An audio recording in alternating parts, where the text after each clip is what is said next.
এ আনন্দের সঙ্গে সংসারের কোনো আনন্দকে মিলাতে পারবেন না। হরিনাম যখনই গাইবেন তখনও আনন্দ, এর পরেও আনন্দ।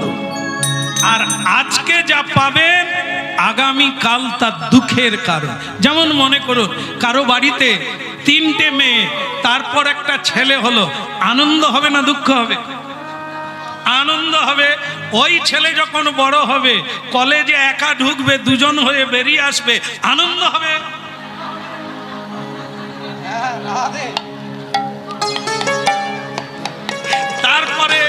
তারপরে স্ত্রী বলে দিবে আমি তোমাকে বিয়ে করেছি, তোমার বাবা মাকে নয়, আমি কারো কাপড় ধুতে পারবো না, আমি বাসন মাজতে পারবো না, আমি রান্না করব না। আপনার তখন কত আনন্দ হবে। তারপরে বৌমা বলবে এখানে পড়ে থেকে কি হবে, আমার বাবার অনেক সম্পত্তি, তুমি সেখানে চাষবাস করবে, আমি তোমাকে খাবার দিতে যাব, তুমি সেখানে পালিয়ে চলো। আপনার আরো আনন্দ হবে। তাহলে আজকে যা পাবেন আনন্দ, আগামী দিনে তা দুঃখের কারণ। হরিনাম আজকেও আনন্দ, ভবিষ্যতেও আনন্দ। এই জন্য ভগবান হরিনাম এনেছেন জীবের কল্যাণের জন্য, কিন্তু দুর্ভাগা জীব তো সেটা বুঝতে পারে না। দেবরাজ ইন্দ্রকে জানেন? জানেন? জানেন মায়েরা জানেন? না না, এখানের কোন ইন্দ্র নয়, দেবরাজ ইন্দ্র। তিনি একবার গুরু অবজ্ঞার ফলে শূকর হয়ে জন্ম হয়েছিলেন। গুরুকে দেখলে প্রণাম করলো না, গুরুকে সম্ভাষণ করলো না। কি সাংঘাতিক আগুন গুরু! সাধু অবমাননা করেছ তো জীবনে ভুগেছ, উঠতে পারবে না ওই গর্ত থেকে। দেবরাজ ইন্দ্রের মতো যিনি দেবতার রাজা, তিনি গুরু অবজ্ঞা করার ফলে শূকরের জন্ম প্রাপ্ত হল। শূকর জানেন আপনারা? তার 5টা পা। আচ্ছা আচ্ছা, আপনারা কাছাকাছি গেছেন, আমি দূর থেকে দেখেছি। তার একসঙ্গে অনেকগুলো বাচ্চা হয়, সে গদি বিছানায় ঘুমায়।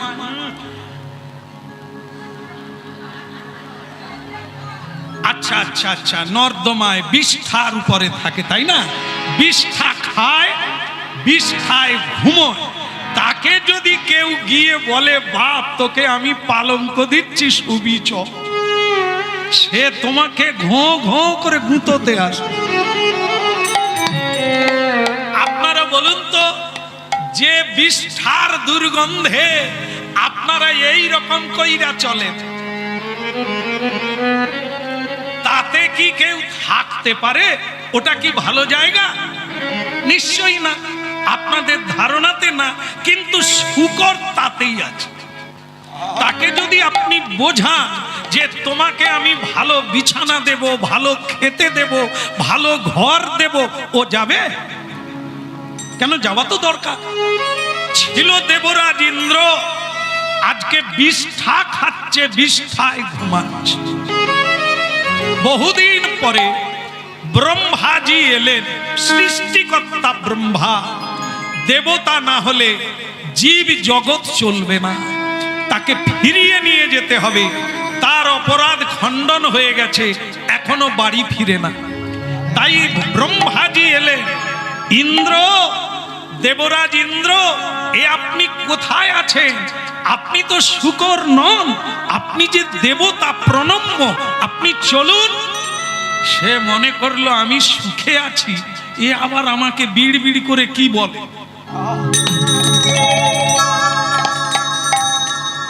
একবারে বিকট শব্দ করে গুঁতোতে যাচ্ছে। ব্রহ্মা কমণ্ডলু নিয়ে এরকম করে যেতে যেতে পাথরের উপরে পড়ে গেছে। ব্রহ্মা বলে আমি তো ভালো কথা বলতে এসেছি, তুমি স্বর্গে ফিরে চলো, সেখানে তোমার সিংহাসন রত্ন খচিত, তোমার পত্নী সচী দেবী অপেক্ষায় আছে, কত অপ্সরা নাচবে, তোমাকে নাচ দেখাবে, তারা দাঁড়িয়ে আছে। যেখানে জরা ব্যাধি নাই, তুমি সেই দেবতা, এ কোথায় আছো তুমি? যতবার বুঝাতে যাই ততবার গুঁতোতে যাই। এ জগতে আমরা হরি নাম করে দেখেছি, ভালো কথা বলতে যাও গুঁতোতে আসে। আর যদি তুমি কিছু মিথ্যা কথা বলো, আমাকে ভোট দাও, ঘরে ঘরে মদের কল বসিয়ে দেব, একেই ভোট দাও। দিচ্ছে মোড়ে মোড়ে, এখন মদের দোকান হয়ে গেছে, ছেলেরা বলছে সুবিধে হয়েছে, সকালেও যেতে পারবো বিকালে খাচ্ছে। আমরা গিয়ে বলি আপনার ছেলে যে রাস্তা, বলে পূজা পার্বণে একটু খাবেন, কাছাকাছি দোকান আছে, 2 গ্লাস খেয়ে। তারপরে নূতন বিয়ে করে এই বৌমার উপরে বোম ফাটিয়ে দিয়েছে, ঢাই ঢাই করে 2টো দিয়ে দিয়েছে, সে অচেতন। এইবার অভিযোগ এলে, হ্যাঁ আপনার ছেলে কিরকম, এই নূতন বউকে মেরেছে, বলে এই কালী পূজা হলো 2 গ্লাস খেয়েছে, তা বৌমা ওইটা মেনে নিতে পারে? তারপরের বারে দুর্গা পূজায় 2 গ্লাস খেয়ে মাকে 2 ঘা দিয়ে দিয়ে, হ্যাঁ তখন বলে কি গো তোমার ছেলে যে তোমাকে মারলো, আর একটু আনন্দ করবেনি পরে কেরা? এই রকম মা থাকলে পৃথিবীর রসাতলে যেতে আর দেরি হয়। তা ভক্তমণ্ডলী, এই হচ্ছে গণগণ্ডলিকা। এত লোক যে মদ খাচ্ছে, তাদের কি হয়ে, হ্যাঁ ডিজে বাজছে, একটু নাচবে, একটু ফুর্তি করবে না? হ্যাঁ ওরে ফুর্তি করতে গিয়ে যে কত কাণ্ড, জেলে গিয়ে বসে আছে, খবর শুনবেন, নিউজ শুনবেন, রং মাখতে গিয়ে জেলে বসে আছে। আর কত রং মাখবি, ফুর্তি করবি না? বলি রে বদন,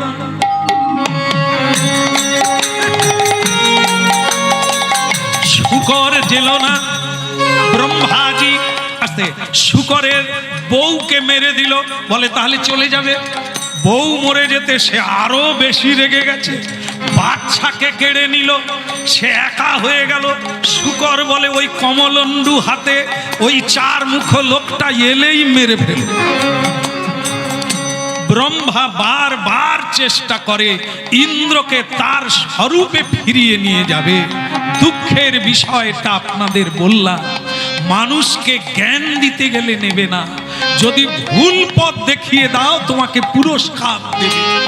কেমন?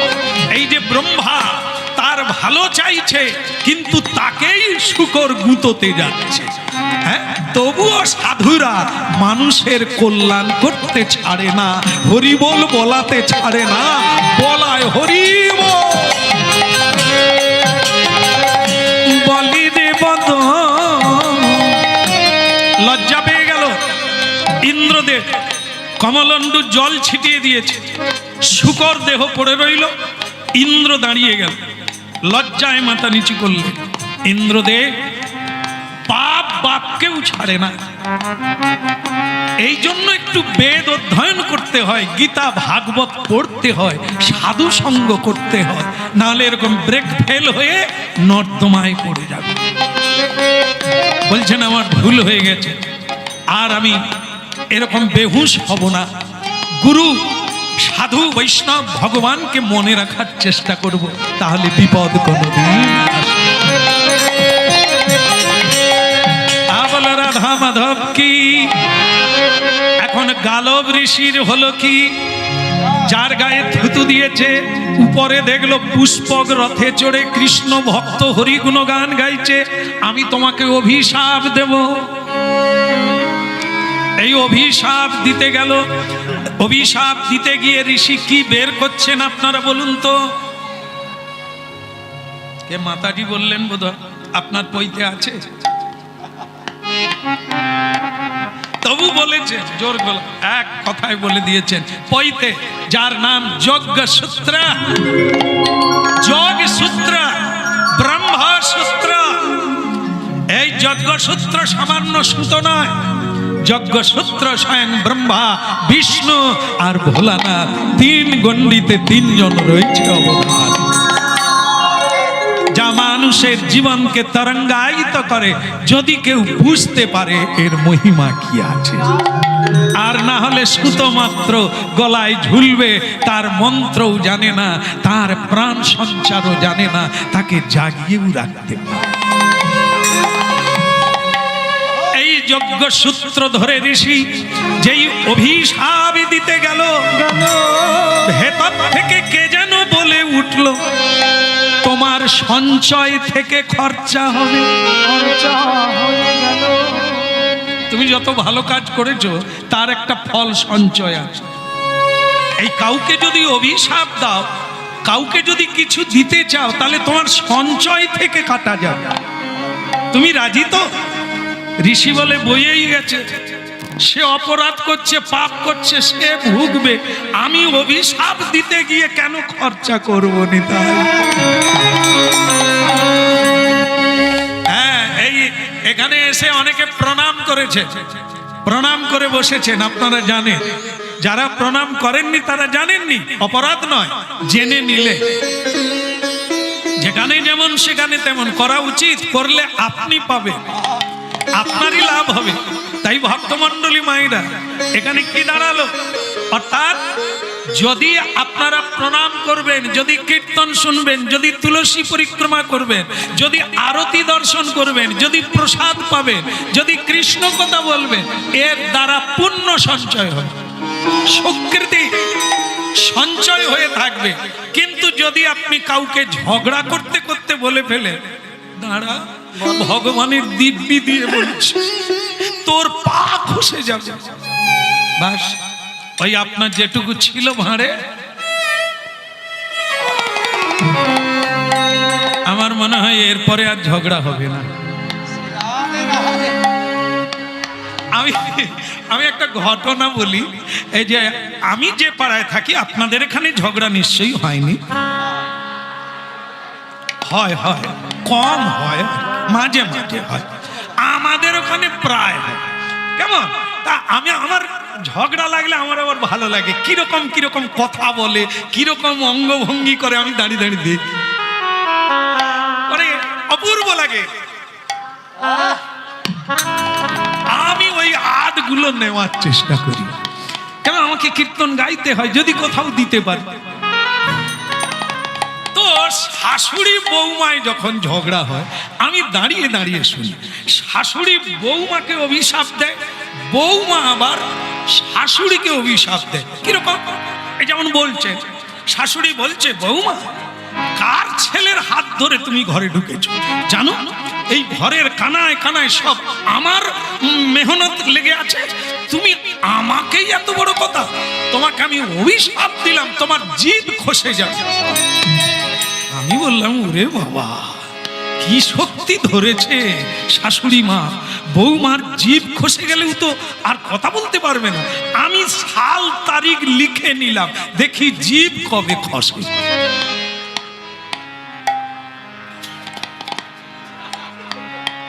20 বছর হয়ে গেল, দিব্যি গালাগালি করে যাচ্ছে, জিভ আর খসে। আবার বৌমাও শাশুড়িকে অভিশাপ দেয়। তুমি জানো, হ্যাঁ তুমি জানো আমি কে? আমি কেরোসিন ডিলারের মেয়ে, তুমি আমায় অভিশাপ দেবে, গায়ে তেল ঢেলে পুড়িয়ে দেবো, তোমার পা খসে যাবে। আমিও লিখে রাখলাম, দেখি পা কবে খসে। বাস 20-15 বৎসর থেকে 20 বৎসর কেটে গেল, কারো জীবও খসেনি কারো। আমি তখন গুরুদেবকে গিয়ে বলি, গুরুদেব এই যে তাহলে অভিশাপ হলো, তো কই কাজ তো হচ্ছে না। বলে, ও জিন্দেগি কাজ হবে। কেন? বলে, ওই 2টা তো ডাহা মিথ্যেবাদী, সারা জীবন মিথ্যে বলে এলো, আন কথা বলে এলো, কোনোদিন ব্রহ্ম নাম উচ্চারণ করেনি, তাদের বাক কোনোদিন সত্য হবেনি, আশীর্বাদ দিলেও ফলবেনি, অভিশাপ দিলেও লাগবেনি। ওই 2 মিথ্যেবাদী। অভিশাপ আশীর্বাদ তিনি দিতে পারে যার সঞ্চয় শক্তি আছে, যার ভগবত শক্তি আছে, তিনি দুইটা।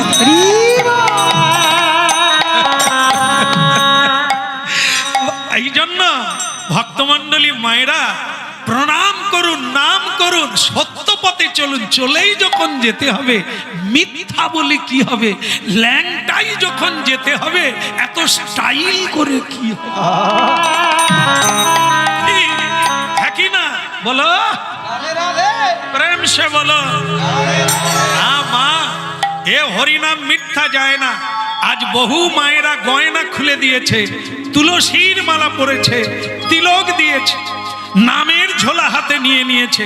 বড় বড় বাড়ির মায়েরা, যদি কেউ শোনে রোগ ভালো হবে, পরিবর্তন হবে, আর যদি না শোনে আরো জাহান নামে যাবে।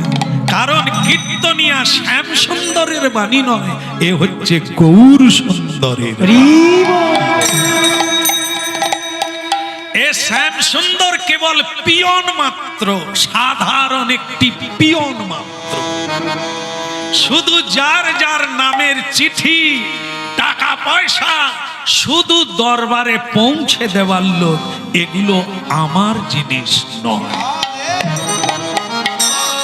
যতদিন বেঁচে থাকবো দিব্য জগতের দিব্য কথামৃত মানুষের কল্যাণের জন্য বহন করে নিয়ে যাব আর দিয়ে যাব। কেমন?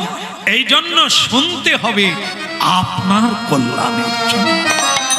হ্যাঁ, ক্রোধ করলে জানেন কি হয়? দেখেন, জঙ্গলে দেশলাই মারতে হয় না, ম্যাচিস লাগাতে হয় না, আগুন লেগে যায়। জানেন? এই যে যারা লেখাপড়া করে তারা জানে আগুন সৃষ্টি হয় কি থেকে? ঘর্ষণ। বড় বড় জঙ্গলে বাতাস উঠলে গাছে গাছে ঘর্ষণ লেগে আগুন জ্বলে যায়। বড় বড় জঙ্গল এমনিতে পুড়ে যায়, ও 2-4 বালতি জলে নিভবে না। আকাশ থেকে গভীর বর্ষণ হলে তবে জঙ্গল বাঁচে, না হলে পুড়ে ছাই হয়ে যায়। ঠিক তেমনি মহা দাবাগ্নি সংসারে জ্বলছে, মানুষে মানুষে মানুষে মানুষে ঘর্ষণ লেগে হিংসা আর ক্রোধের দ্বারা লাখো মানুষ হাসপাতালে শুয়ে আছে। স্বামী স্ত্রীর মধ্যে ক্রোধ, মা বাবার মধ্যে ক্রোধ, সন্তানের সঙ্গে পিতামাতার ক্রোধ, পাড়ায় পাড়ায়, আত্মীয় আত্মীয়, দেশে দেশে, রাষ্ট্রে রাষ্ট্রে। একটাই এত যুদ্ধ, এত হাঙ্গামা, সে কিসের জন্য? ক্রোধ। এই জন্য গীতায় বলেছে, বড় বড় যুদ্ধে জয় লাভ করতে পারো, নিজের কাছে নিজেকে যদি জয় করতে পারো, ক্রোধ থেকে, কাম থেকে, লোভ থেকে, তুমি বিশ্বকে জয় করে নেবে। তোমার রাধা কৃষ্ণ প্রাণম যুগল কিশোর, রাধা কৃষ্ণ প্রাণম যুগল কিশোর, রাধা কৃষ্ণ প্রাণম যুগল কিশোর, রাধা কৃষ্ণ প্রাণম যুগল কিশোর। জীবনে মরণে আর গতি নাহি, জীবনে মরণে আর গতি নাহি। কালিন্দির কুলে কেলি কদম বেরব, কালিন্দির কুলে কেলি কদম বেরিব, রতন সিংহাসনে বসাব দুইজন, রতন সিংহাসনে বসাব দুইজন। হেমগরি সঙ্গে দিব চন্দনের গন্ধ, শ্যাম গৌরী অঙ্গে দেব চন্দনের গন্ধ, চামর ডুলাব কবে হেরি মুখ চন্দ্র, চামর ঢুলাব কবে হেরি মুখ চন্দ্র। বলো রাধা রানী কি? আচ্ছা, অভিশাপ কেন দিতে যাব? ঝগড়া কেন করতে যাব? যার ভক্ত, যার পৃথিবী, যে যার বিচার সে তার করবে। আমি কেন ঝগড়া করতে যাব? শাস্তি দিতে আমি কেন যাব? আইনকে আমার হাতে তুলবো কেন? আইনজ্ঞ যিনি আছে, জেলখানা তৈরি করা আছে, জজ কোর্ট আছে, তারা বিচার করবে। বলো রাধা রানী কি? তাহলে বরং যোগ্যসূত্র ঢুকিয়ে নি, দরকার নেই। তবে ছাড়বো না, অভিশাপ দেব না, ঠিক আছে, কিন্তু নালিশ আমি উপরে দিয়ে আসবো। উপরে মানে কৃষ্ণচন্দ্র এখনো পৃথিবীতে আছে, তিনি দ্বারকায় আছে, গুজরাট প্রদেশ, দ্বারকা ধাম, সেখানেই তিনি লীলা করছেন, সংসার লীলা। আমি পায়ে হেঁটে যাব, বলে আসব তোমার কৃষ্ণ ভক্ত আমার গায়ে থুতু দিয়েছে, অপমান করেছে। আপনাদের কোনো নালিশ আছে? যাবেন? যাবেন? আমি যাচ্ছি, একসঙ্গে যাব, যাবেন? হাত তুলুন, বলো রাধে। আপনাদেরও নালিশ আছে? চলুন একসঙ্গে যাই। হ্যাঁ, তবে গাড়ি ঘোড়ায় চড়া যাবে না, পায়ে হেঁটে, খালি পায়ে যাওয়া যাবে তো? হ্যাঁ, আমাদের পশ্চিম ভারত হচ্ছে গুজরাট, আর সেই গুজরাটে রয়েছে দ্বারকা ধাম। তো চলুন যাই। হরে মুরারে গান গাইতে গাইতে গেলে কোনো গাড়ি ঘোড়া লাগবে না, কোনো পরিশ্রম হবে না, প্রেমানন্দে হাঁটবে। হরে মুরারে মধু কৈট ভারে গোপাল গোবিন্দ মুকুন্দ সুরে। হরে মুরারে মধু কৈট ভারে গোপাল গোবিন্দ মুকুন্দ সরে।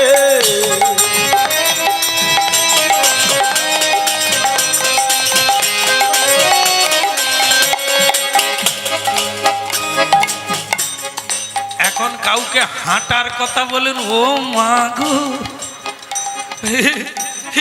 রাধামণি হাইটে যাব? ওরে বাবারে, তুই টোটো কর।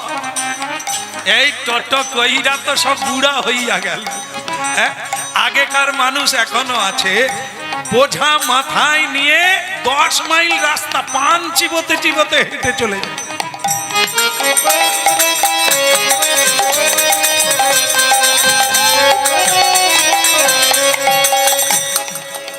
আমরা এখন দেখি গান গেয়ে যদি ভোর 3টা বেজে যায়, রাস্তা দিয়ে যায়, সকলেই দেখি স্বামী স্ত্রী হাঁটা শুরু করে দিয়েছে। আমি বললাম, আপনারা কোথায় যাবেন? গাড়ি ঘোড়া নাই? বলে না, ডাক্তার বলে দিয়েছে ঔষধ আর কাজ করবে না, এখন শুধু হাঁটতে হবে, তাই বেরিয়ে পড়েছে। এই হাঁটাটা যদি প্রথম থেকে রাখতে, চলতে চলতে চলা, বলতে বলতে বলা, তাহলে কি আজকে হাঁটতে হতো? চালু রাখো হাঁটা, নিজের কাজ নিজে করো, পরিশ্রম করো, কোনো ডাক্তার লাগবে। হরে মুরারে মধু কৈট ভারে গোপাল গোবিন্দ মুকুন্দ সরে।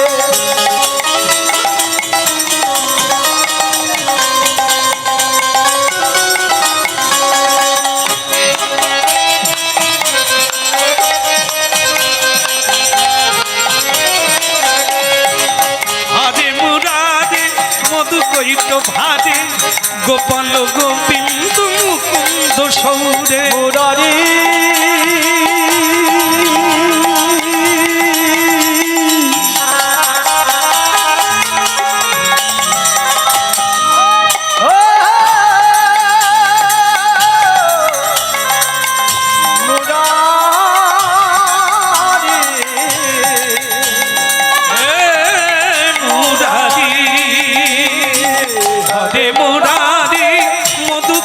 মুরারি গোপাল গোবিন্দ মুকুন্দ সৌরে। হরে মুরারি মধু কৈট ভারি গোপাল গোবিন্দ মুকুন্দ সরে। যজ্ঞেশ নারায়ণ কৃষ্ণ বিষ্ণু নিরাশয় মা জগদীশ কৃষ্ণ নারায়ণ কৃষ্ণ বিষ্ণু নিরাশয় মা জগদীশ্বর। বলো দ্বারকা ধাম কি? কোনো অসুবিধা হয়নি তো? পৌঁছে গেল। এই যে দেখবেন আপনারা, এই যে ঠাকুর মশাইরা মানে ব্রাহ্মণ ঠাকুর, দুটো সময়ে ওনাদের খুব পরিশ্রম হয়, সরস্বতী পুজোর দিন আর ওই বিশ্বকর্মা পূজা। ওরে খাওয়া দাওয়া বন্ধ হয়ে যায় ব্রাহ্মণ ঠাকুরদের। হ্যাঁ, এবার একটা হাতে ঘটি নেয়, আর খালি পায়ে কিরে, এই তোদের সাজানো হয়ে গেছে, নাহলে আমি অন্য প্যান্ডেলে চলে যাব। আর আমরা কি করি, এই 9টার সময় অনেকের ঘুম ভাঙে, ছেলেরও ভাঙে, বৌমারও ভাঙে। কই রে মিনু, চা হলো?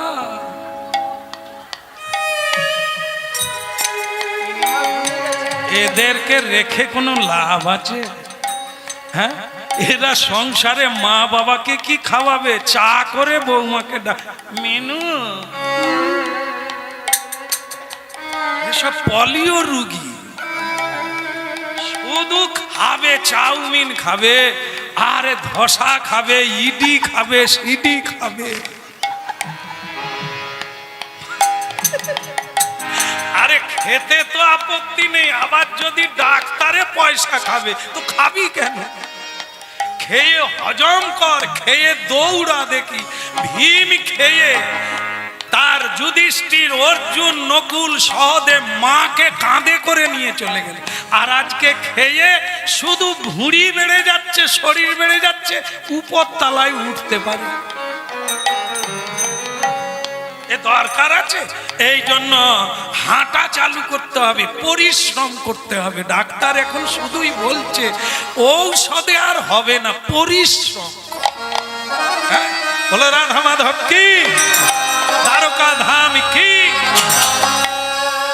একবারে দ্বারকায় পৌঁছে গেল, তবে ঋষি স্নান করে না। সেই যে পানের পিচ ফেলেছে, দাগ হয়ে আছে না, ওইটা দেখাবে।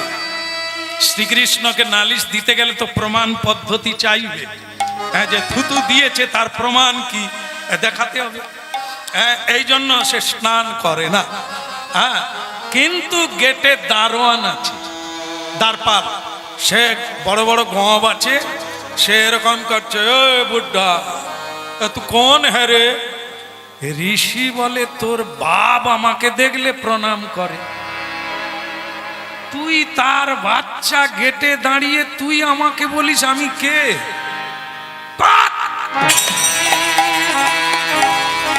সে দ্বারপাল বলে বাপের জন্মে এরকম ঝাঁকুনি খাই।